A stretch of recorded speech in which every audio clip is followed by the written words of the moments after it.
Hello everybody, welcome back my YouTube channel DLS education.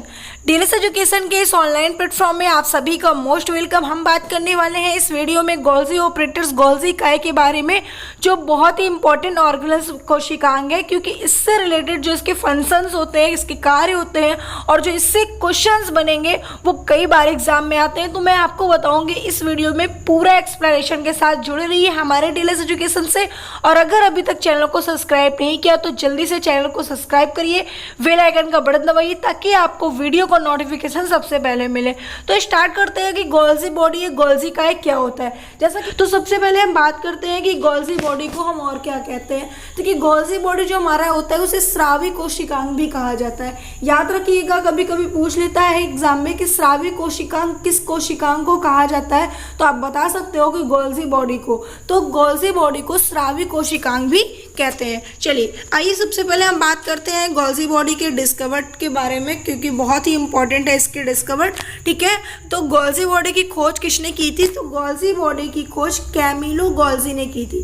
Camillo Golgi एक वैज्ञानिक थे जिन्होंने गोल्जी बॉडी की खोज 1896 में की थी और ये इटली के रहने वाले थे। उसके अलावा एक चीज़ और आपको बता दिया जा रहा है कि जो हमारी गोल्जी बॉडी थे वो किस में खोज की थी? तो श्वेत उल्लूक बॉर्न आउल में इसकी खोज की थी। मतलब कि श्वेत उल्ली बॉर्न आउल के तंत्र कोशिका में गोल्जी बॉडी को देखा था इन्होंने। कब देखा था? तो मैंने आपको बताया कि 1896 में इटली के रहने वाले थे और इन्होंने इस तरीके से तंत्र कोशिका में, श्वेत उल्लूक के तंत्र कोशिका में गोल्जी बॉडी की खोज की। उसके अलावा इन्हें एक नोबेल प्राइज़ भी मिला था, और जो नोबेल प्राइज़ मिला था वो कब मिला था? 1906 ईस्वी में। ठीक है, याद रखिएगा, ये बहुत इंपॉर्टेंट है। कभी कभी एक नंबर पे क्वेश्चंस पूछे जाते हैं कि गोल्जी बॉडी को नोबेल प्राइज़ कब मिला था, तो 1906 में इन्हें नोबेल प्राइज़ मिला था। उसके आगे अब हम बात करते हैं आपको कि गोल्जी बॉडी हमारा सेल्स में कहाँ होता है। जैसा कि आप इस डायग्राम को देख रहे हैं, इस डायग्राम में आपको सेल्स दिख रहे हैं। ठीक है, ये प्लांट सेल्स है। सेल्स हमारे दो तरीके से होते हैं, मैंने बताया, प्लांट सेल्स और एनिमल सेल्स। ठीक है, तो ये हमने प्लांट सेल्स में आपको बता रही हूँ कि हमारा गोल्जी बॉडी कहाँ पे है। तो जैसा कि आप देख रहे हैं बहुत सारे ऑर्गेनल्स, बहुत सारे कोशिकांग दिख रहे हैं इसमें, जैसे कि एक न्यूक्लियस जिसे आप केंद्रक बोलते हो।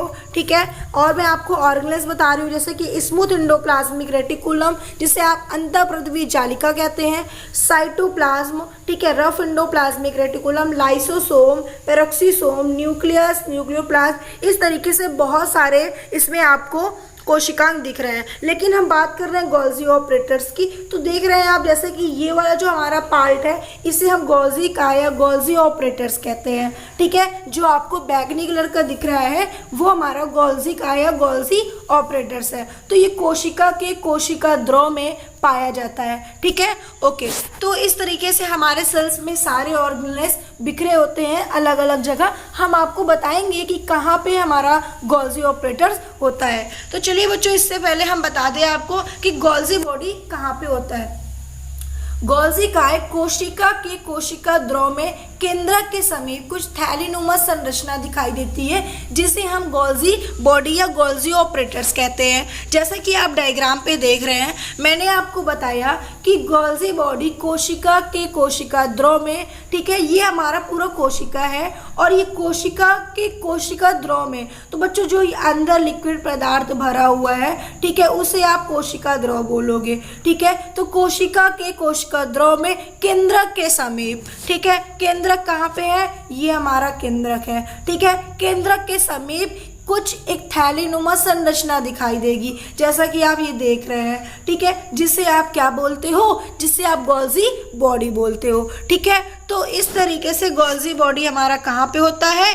कोशिका के कोशिका द्रव में केंद्रक के समीप कुछ थैलीनुमा संरचना दिखाई देती है जिसे हम गोल्जी बॉडी या गोल्जी ऑपरेटर्स के नाम से जानते हैं। ठीक है, अब हम बात करते हैं नेक्स्ट कि गोल्जी बॉडी किससे मिलकर बना होता है। तो बच्चों आपको बता दिया जाए कि गोल्जी बॉडी जो हमारा होता है वो प्रोटीन, लिपिड और एंजाइम से मिलकर बना होता है। ठीक है, Golgi body plant cells, animal cells दोनों में पाया जाता है। याद रखिएगा कि गोल्जी बॉडी जो होता है वो प्लांट और एनिमल्स दोनों में पाया जाता है, लेकिन कुछ प्लांट और कुछ एनिमल्स में ऐसे हैं जो नहीं पाया जाता है। जैसे कि फॉर एग्जाम्पल अगर हम बात करें तो जैसा आप देख रहे हैं कि नीलहरी शैवाल को इंग्लिश में बोलते हैं ब्लू ग्रीन एल्गी। ठीक है, नीलहरी शैवाल जीवाणु मतलब बैक्टीरिया, ह्यूमन आरबीसीज बोले तो मानव के रेड ब्लड सेल्स में, आरबीसी का मतलब होता है रेड ब्लड सेल्स, तो ह्यूमन आरबीसीज, टेरिडोफाइटा और ब्रायोफाइटा के युग्मक तथा चलनी नलिकाओं में, इतने सारे में मतलब नीलहरी शैवाल, जीवाणु, ह्यूमन आरबीसीज, टेरिडोफाइटा और ब्रायोफाइटा के युग्मक तथा चलनी नलिकाओं में गोल्जी बॉडी नहीं पाया जाता है। ठीक है, ध्यान दीजिएगा कि ये सारी चीज़ों में गोल्जी बॉडी हमारा नहीं पाया जाता। और आपको बता दिया जाए कि जैसा कि आपको पता होगा कि सेल्स हमारे 2 टाइप्स के होते हैं, प्रोकैरियोटिक और यूकैरियोटिक सेल्स। तो बच्चों प्रोकैरियोटिक सेल्स में हमारा गोल्जी ऑपरेटर्स नहीं पाया जाता। ठीक है, याद रखिएगा कि प्रोकैरियोटिक सेल्स में गोल्जी ऑपरेटर्स नहीं पाया जाता है। ठीक है, ये हुआ हमारा कि किस चीज़ में गोल्जी ऑपरेटर्स पाया जाता है और किस में नहीं पाया जाता। ठीक है, अब हम बात करते हैं कि गोल्जी बॉडी को और हम क्या कहते हैं। तो ये बहुत ही इम्पॉर्टेंट है, इसलिए इसको बिल्कुल भी आप मिस मत करिएगा। जल्दी से आप कॉपी में अंडरलाइन कर लीजिए। अगर आप नोट्स बना रहे हैं तो इसको अंडरलाइन करते जाइएगा, क्योंकि ये बहुत ही इम्पॉर्टेंट है कि गोल्जी बॉडी को हम modification, packaging and unit of the cell कहते हैं। क्वेश्चन हमारा इस टॉपिक से मतलब कि इस पॉइंट से बहुत पूछता है कि गोल्जी बॉडी को modification, packaging and unit of the cell कहते हैं। ठीक है, तो क्वेश्चंस कई तरीके से बन सकता है। जैसे कि कभी कभी ऐसा पूछ लेता है कि modification, packaging and unit of the cell किस ऑर्गेनेल्स को कहते हैं, या फिर पूछ लेता है कि गोल्जी बॉडी को और हम क्या बोलते हैं। ठीक है, इस तरीके से क्वेश्चंस हमारा पूछा जाता है। ठीक है, तो आप याद रखिएगा कि गोल्जी बॉडी को modification, packaging and unit of the life बोलते हैं। चलिए अब हम आगे बात करते हैं कि गोल्जी बॉडी को और कितने नामों से जानते हैं। तो बच्चों बता दिया जा रहा है कि गोल्जी बॉडी को पीलियोमॉर्फिक के नाम से भी जाना जाता है। अब पीलियोमॉर्फिक के नाम से हम गोल्जी बॉडी को क्यों जानते हैं? क्योंकि ये अलग अलग कोशिका में अलग अलग संरचना बनाते हैं, इसलिए हम इसे पीलियोमॉर्फिक के नाम से जानते हैं। याद रखिएगा ये क्वेश्चंस बहुत इंपॉर्टेंट है कि पीलियोमॉर्फिक गोल्जी बॉडी को क्यों कहते हैं। तो पीलियोमॉर्फिक गोल्जी बॉडी को इसलिए कहते हैं क्योंकि ये अलग अलग कोशिकाओं में अलग अलग संरचना बनाती है, इसलिए हम इसे पीलियोमॉर्फिक के नाम से जानते हैं। ठीक है, अच्छा अब चलिए एक एक करके हम गोल्जी बॉडी के नेम्स के बारे में जानते हैं कि गोल्जी बॉडी को और भी कितने नेम से जानते हैं। अभी तक तो मैंने आपको 2 नेम बताया और एक जो आप बोलते हो गोल्जी काय, इसको मिलाकर 3 नेम। अब आगे देखते हैं कितने नेम्स हैं जो गोल्जी बॉडी के होते हैं। उससे पहले बच्चों अगर आपने हमारे चैनल को अभी तक सब्सक्राइब नहीं किया तो जल्दी से सब्सक्राइब करिए, बेल आइकन का बटन दबाइए और जल्दी से ज़्यादा बच्चों को शेयर करिए। तो बच्चों चलिए स्टार्ट करते हैं कि गोल्जी बॉडी को कितने नामों से जानते हैं। सबसे पहला पॉइंट आपका है गोल्जी काय। जैसा कि आप सभी जानते हैं कि गोल्जी बॉडी को गोल्जी काय कहते हैं। ठीक है, दूसरा है गोल्जी ऑपरेटर्स। गोल्जी ऑपरेटर्स को हिंदी में गोल्जी उपकरण भी कहते हैं। थर्ड नंबर अगर हम बात करें गोल्जी कॉम्प्लेक्स, गोल्जी कॉम्प्लेक्स को हिंदी में गोल्जी ओशम बोलते हैं। डॉल्टन कॉम्प्लेक्स, डॉल्टन समृक्ष बोलते हैं। लिपोकांड्रिया को लिपोकांड्रिया बोलते हैं। डिक्टियोसोम को डिक्टियोसोम बोलते हैं। अच्छा, उसके अलावा भी और भी नाम है, लेकिन उससे पहले एक चीज़ और आपको बता दिया जाए कि डिक्टियोसोम्स जो नाम होता है वो प्लांट सेल्स में पाया होता है। जैसे कि प्लांट सेल्स में गोल्जी बॉडी जो पाया जाता है उस गोल्जी बॉडी को हम डिक्टियोसोम बोलते हैं। ठीक है, तो कभी कभी पूछा जाता है क्वेश्चंस कि प्लांट सेल्स में गोल्जी बॉडी को किस नाम से जाना जाता है, तो आप बता सकते हो कि डिक्टियोसोम के नाम से जाना जाता है। उसके अलावा trophospongium, Baker's body, idiosomes Golgi material, Golgi membrane, इस तरीके से टोटल 11 नाम से गोल्जी बॉडी को हम जानते हैं। गोल्जी बॉडी एक ऐसा कोशिकांग होता है जिसके इतने सारे नेम्स हैं, ऐसे तो सभी के नेम्स हैं, ठीक है। मतलब जैसे हम अगर माइटोकॉन्ड्रिया की बात करें तो माइटोकॉन्ड्रिया को कोशिका का पावर हाउस कहा जाता है, बायोप्लास्ट कहा सकता है, ऊर्जा ग्रह कहते हैं, शक्ति ग्रह कहते हैं, ठीक है। अगर हम राइबोसोम को बात करें तो राइबोसोम को प्रोटीन की फैक्ट्री कहते हैं, ठीक है। तो इस तरीके से बहुत जितने भी ऑर्गेनल्स हैं सबका 1 से 2 से 3 नेम्स है। लेकिन गोल्जी बॉडी या गोल्जी ऑपरेटर्स एक ऐसा कोशिकांग है जिसके टोटल मैंने आपको 11 नेम्स बताए हैं। ये आपको बहुत ही कम बुक्स में मिलेंगी, ठीक है, और बहुत कम आपके चैनल्स में भी मिलेंगे, ठीक है। इसलिए ये सारे नेम्स को आप याद रखिएगा क्योंकि ये सारे नेम बहुत ही इंपॉर्टेंट है, ठीक है। चलिए आगे हम बढ़ते हैं। नेक्स्ट हम बात करेंगे कि गोल्जी बॉडी के और भी क्या पॉइंट्स हैं। तो गोल्जी बॉडी के बच्चों अब हम घटक के बारे में पढ़ते हैं। जैसा कि आप सभी लोग देख रहे हो, अभी तक मैंने आपको गोल्जी बॉडी के इंट्रोडक्शन मतलब बेसिक चीज़ें बताई जो गोल्जी बॉडी में होते हैं, कहाँ होते हैं, क्या नहीं किसमें पाया जाता है, किसमें नहीं पाया जाता। अब हम बात करेंगे गोल्जी बॉडी के घटक के बारे में। तो बच्चों गोल्जी बॉडी के 3 घटक होते हैं। पहला सिस्टर्नी, दूसरा पुटिकाएं, तीसरा नलिकाएं। इस तरीके से 3 घटक गोल्जी बॉडी के हैं। अब हम बात करते हैं एक एक करके कि सिस्टर्नी क्या होता है। उससे पहले मैं आपको डायग्राम दिखा दे रही हूँ गोल्जी बॉडी का। जैसा कि आप देख रहे हैं ये गोल्जी बॉडी है, ठीक है। गोल्जी बॉडी ऐसी ही कोशिका में होता है, ठीक है। तो इसमें आपको देखना है कि सिस्टर्नी कहाँ होता है। हमने गोल्जी बॉडी के घटक के बारे में पढ़ा। तो गोल्जी बॉडी के 3 घटक होते हैं, सिस्टर्नी, पुटिकाएं और नलिकाएं। तो जिसमें से सिस्टर्नी के बारे में हम देख रहे हैं। तो आप देख रहे हैं कि हमारा सिस्टर्नी है, ये वाला और ये वाला पॉइंट देख रहे हैं जिसे हम सिस्टर्नी कहते हैं। सिस्टर्नी होता कैसे है, अब इसका आप आकार खुद भी देख लो कैसा बना हुआ है हमारा सिस्टर्नी, है ना। कुछ इस तरीके से संरचना दिख रही है। तो इसे हम बोलेंगे कि सिस्टर्नी हमारी आसखित होती है, ठीक है। सिस्टर्नी आसखित होती है और ये एक दूसरे के समांतर व्यवस्थित होती है, ठीक है। सिस्टर्नी में बच्चों 2 झिल्लियां पाई जाती है। ध्यान से देखिएगा, सिस्टर्नी में एक देखिए ये झिल्लियां और एक इधर झिल्लियां, 2 झिल्लियां होती हैं, ठीक है। तो सिस्टर्नी में 2 झिल्लियां पाई जाती हैं, ठीक है। एक होता है बाहरी झिल्ली और एक होता है आंतरिक झिल्ली, ठीक है। उसके अलावा हम आपको सिस्टर्नी के बारे में बताएं तो सिस्टर्नी में मतलब प्लांट सेल्स में जो सिस्टर्नी की संख्या होती है वो 3 से 7 होती है।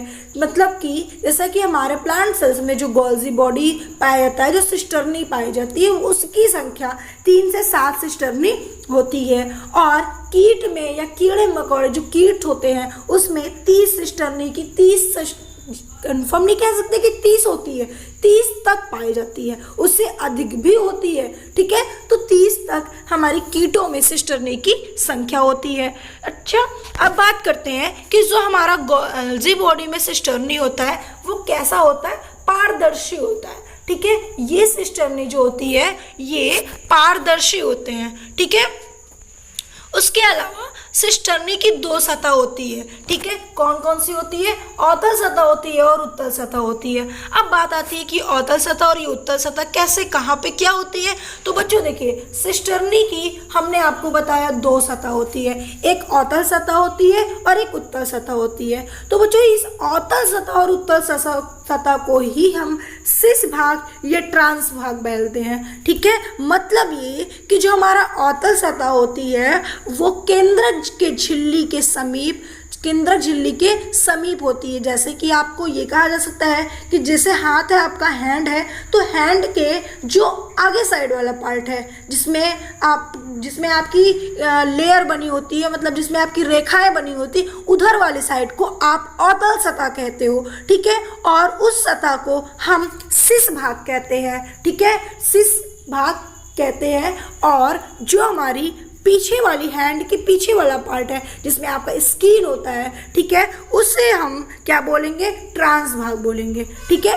तो उत्तल वाला जो हमारा होगा वो हमारा सिस भाग होगा, और अवतल वाला सिस भाग होगा, और उत्तल वाला जो हमारा होगा वो ट्रांस भाग होगा। ठीक है, तो इस तरीके से दो सतह हमने आपको बता दी, सिस और ट्रांस होती है। ठीक है, उसके अलावा बच्चों आपको अब कुछ चीजें हम बात करें तो सबसे पहले हम डिस्कशन करेंगे कि जैसा आपको देख रहे हो सिस्टर्नी आपको बता दिया गया। अब हम बात करते हैं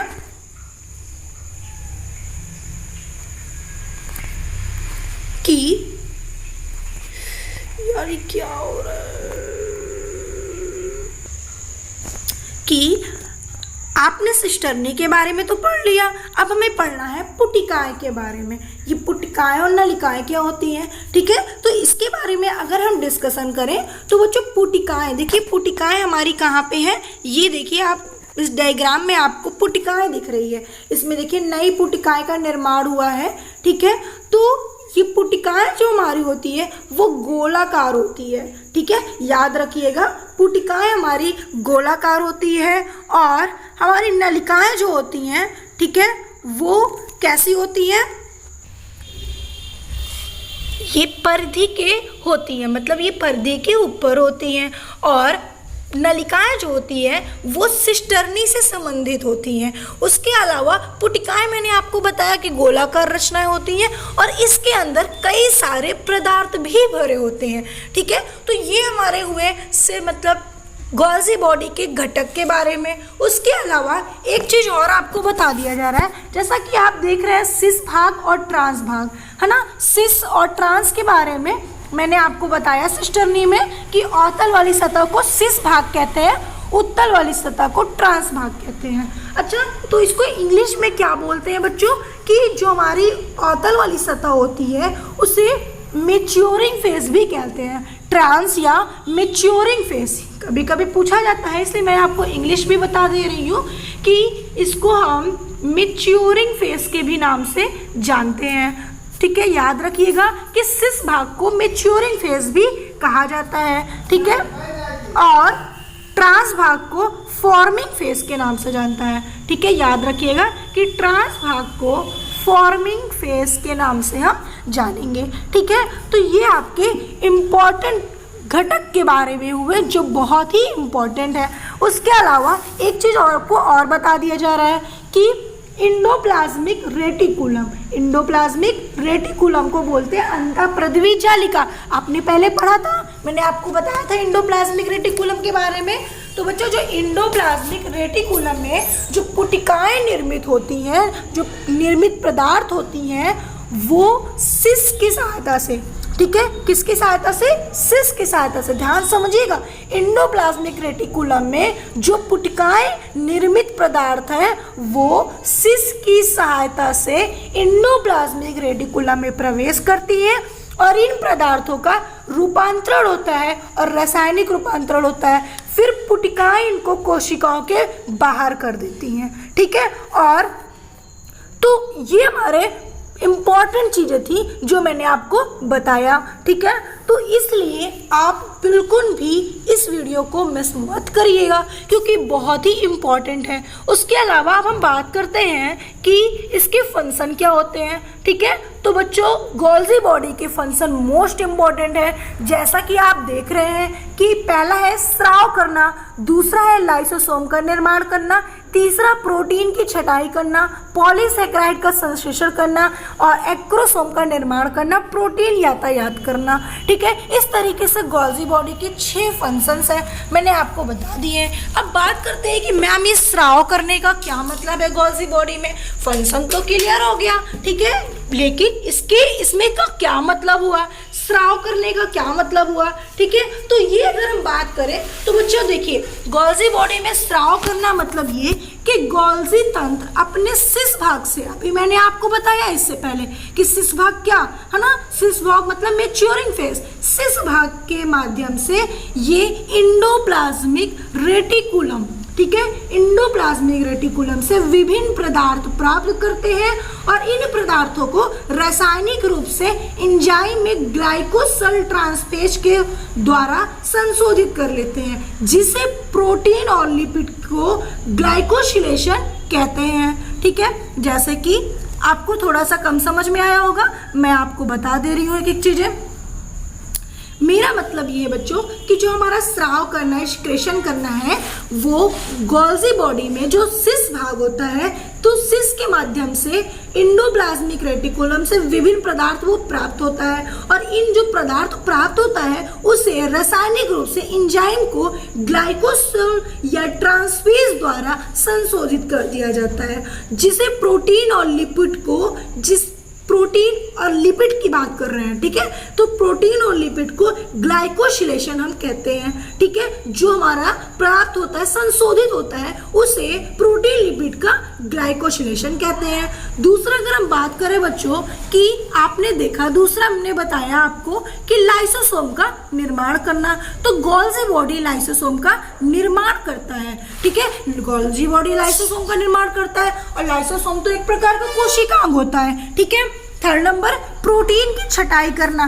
प्रोटीन की छटाई करना मतलब ये कि जितने भी स्रावी प्रोटीन्स होते हैं उसे गोल्जी बॉडी पहले अपने में ले लेता है अपने पास। उसके अलावा फिर वो अपने गंतव्य स्थानों जैसे कि लाइसोसोम, प्लाज्मा झिल्ली, ठीक है, इन सब जगह पहुंचाने का काम करता है। ठीक है, नेक्स्ट अगर हम बात करें पॉलीसेक्राइड का निर्माण करना, तो पॉलीसेक्राइड का निर्माण करना मतलब ये बच्चों कि पौधों में, ठीक है, प्लांट्स की बात कर रहे हैं, पौधों में जो गोल्जिकाएं, पौधों की कोशिका भित्तिकाएं में जो आने वाली जटिल पॉलीसेक्राइड होती है उसे संश्लेषित करने का काम कौन करता है? गोल्जी बॉडी करता है। ठीक है, अब एक क्रोमोसोम का निर्माण करना। एक क्रोमोसोम का निर्माण करने का मतलब ये हुआ कि गोल्जिकाएं में जो रूपांतरण से शुक्राणु का एक क्रोमोसोम बनता है। ठीक है, किसके कारण? गोल्जी बॉडी की। ठीक है, अब लास्ट आपका है प्रोटीन यातायात करना। ये फंक्शन बहुत ही इंपॉर्टेंट फंक्शन है, प्रोटीन यातायात करना। इसमें आपको हम एक एक चीज बताएंगे।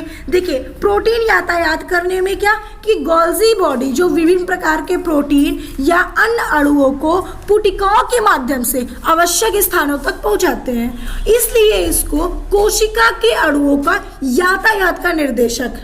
ध्यान से समझिएगा, यहाँ पे मैंने आपको बताया कि प्रोटीन यातायात मतलब कि गोल्जी बॉडी अपने प्रोटीन या अन्य अणुओं को पुटिकाओं के माध्यम से, सिस्टर्नी मतलब कि आपको घटक की बताया था, घटक में जो हमने सिस्टर्नी और पुटिकाएं बताया था, उसी पुटिकाएं की बात कर रहे हैं कि गोल्जी बॉडी प्रोटीन या अन्य पदार्थों को या अन्य अणुओं को पुटिकाओं के माध्यम से आवश्यक स्थान तक पहुंचाता है, और इसलिए हम इसे कोशिका के अणुओं का यातायात का निर्देशक या फिर हम director of molecules traffic in the cell कहते हैं।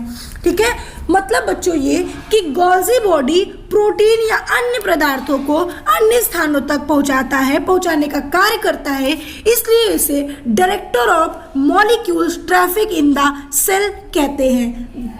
ओके, अच्छा, ये क्वेश्चंस बहुत इंपॉर्टेंट है, इसलिए इसको याद रखिएगा। उसके अलावा इसे मिडिल मैन ऑफ कोशिका का मध्यवर्ती भी कहते हैं। उसके अलावा इसे traffic police of the cell या ट्रैफिक पुलिस भी कहते हैं। मैंने आपको 3 पॉइंट इंपॉर्टेंट बताया कि director micromolecule traffic in the cell क्यों कहते हैं, ये यातायात का निर्देशक, क्योंकि ये अन्य प्रोटीन या अन्य अणुओं को अन्य स्थानों तक पुटिकाओं के माध्यम से पहुंचाने का काम करता है, इसलिए इसे director of micromolecule traffic in the cell या मिडिल मैन ऑफ सेल या ट्रैफिक पुलिस ऑफ सेल के नाम से जानते हैं। ठीक है, तो बच्चों 11 नेम्स तो मैंने बताया ही था आपको, उसके अलावा 3 और ऐड कर लीजिए आप, तो आपके 14 नेम्स तो ऐसे ही हो गए। ठीक है, उसके अलावा एक पॉइंट और आपको बता दिया जा रहा है। ठीक है, ये कि गोल्जिकाए के चारों ओर, ठीक है, गोल्जिकाए के चारों ओर कोशिका द्रव के विभिन्न कोशिकांग जैसे कि राइबोसोम, माइटोकॉन्ड्रिया, क्लोरोप्लास्ट